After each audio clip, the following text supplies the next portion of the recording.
McKinney High is a school built on traditions, and their newest tradition is creating an over-the-top lip dub that the entire school participates in. Their most recent lip dub was sung to the song You Can't Touch This and already has over 4,000 views on YouTube. Here to tell us more about their latest lip dub is Aaron Cogwell, Sydney Sabetpour, and Lauren Frazier. Welcome. Thank you guys for being on the show. First, tell us about yourselves, I guess starting with Aaron. Well, my name is Aaron Cogwell, and I'm a junior at McKinney High.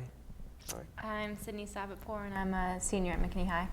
I'm Lauren Frazier, and I'm also a senior at McKinney High. Okay, cool. And starting at this end, what were your guys' roles in this latest lip dub? Well, we were all like producers, like we were all just like working on it. What would our title be? We organized it. Yeah. We also had singing parts, though, too. Yeah, all three of us were singers in the lip dub. Whereas one of the other people that helped us actually plan it, she pushed the wheelchair. Okay. And the rest of us were singers. Okay, cool. And where did you get the idea for a lip dub when you started? Well, our yearbook advisor is actually, she had watched a lot of lip dubs in the past, and our editors from last year's yearbook went to her and they were like, hey, like, we really want to do a lip dub. And so they really pushed it on her and got everybody on board, and they planned it. And after what happened last year with our lip dub, we knew that we wanted to do another one this year, and we just didn't know what we wanted to do or how we wanted to do it. And you mentioned a minute ago something about a wheelchair. Can you tell us more about that? Yeah, so to do the filming, and Aaron might be able to tell you more about this because he's in broadcasting, but the filmer, he actually had to sit in the wheelchair, and Mallory had to push him around the entire school to get all the camera angles and get him, have the camera steady. Very interesting way to keep the camera steady, I guess. And did you always have the intention of making this a tradition when you started it last year? Not at all. Actually, like afterward, it was when Dr. Ferris came up to us and said, oh, hey, I think this is going to be a great new tradition. We were kind of surprised that he wouldn't do this because originally this was just going to be for Relay for Life and get money for them. And it obviously seems like, where it's playing on the screen right here, so there's a lot of effort that's played into that. What would you say is the most challenging part of creating the lip dub? Definitely micromanaging 3,000 people and getting them all, with little planning and in terms of having everybody else involved and letting them know what happens. It's just kind of a get everybody out there and try to get them where they are, and everything falls into place. But and based on the looks of it, it looks like you guys did a really awesome job creating all of that stuff. So good job on that. And also, U.S. Olympic bobsledder Johnny Quinn was featured in your lip dub.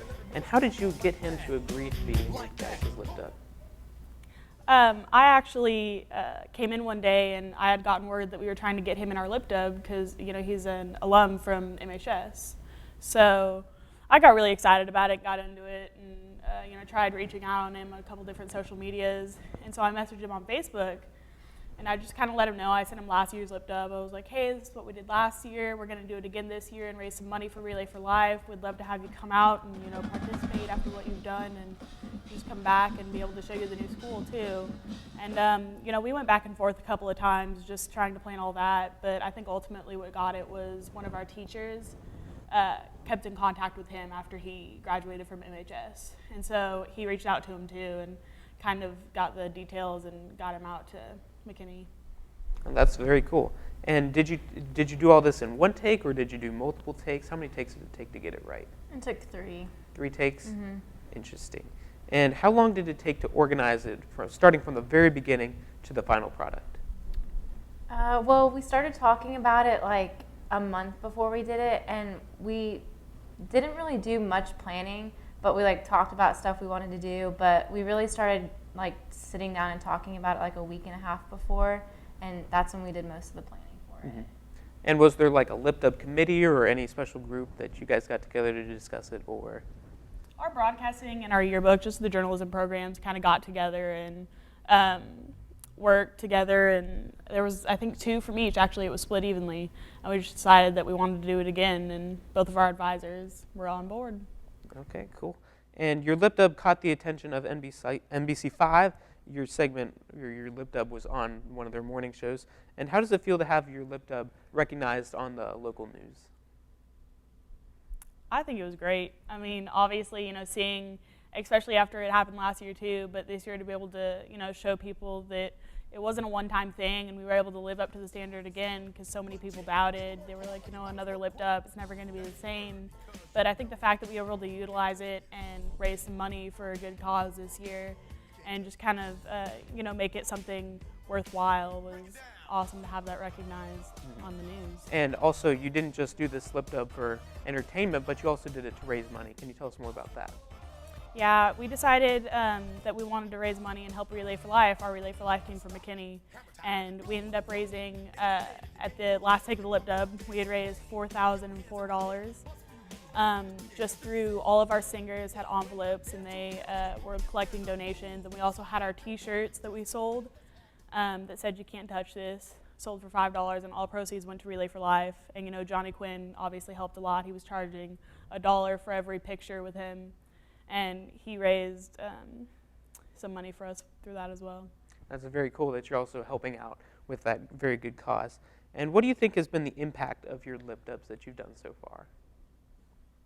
I believe that it's really helped to influence our school and boost school spirit. And in the past 2 that we have done, immediately afterward, everybody was just always excited, and they seemed excited to come to school even afterward. Mm-hmm. Yeah. And do you have any plans for next year's lip dub or anything beyond that?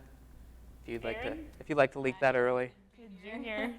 Well, we have a few ideas, but I think we'll save that until next year. Mm-hmm. Well, stay tuned for next year for the next McKinney High lip dub. That's all we have for you guys today. Thank you all for coming. And that is it for today's show. Thanks for watching, and we'll see you next time in the studio. Studio M, your McKinney ISD talk show.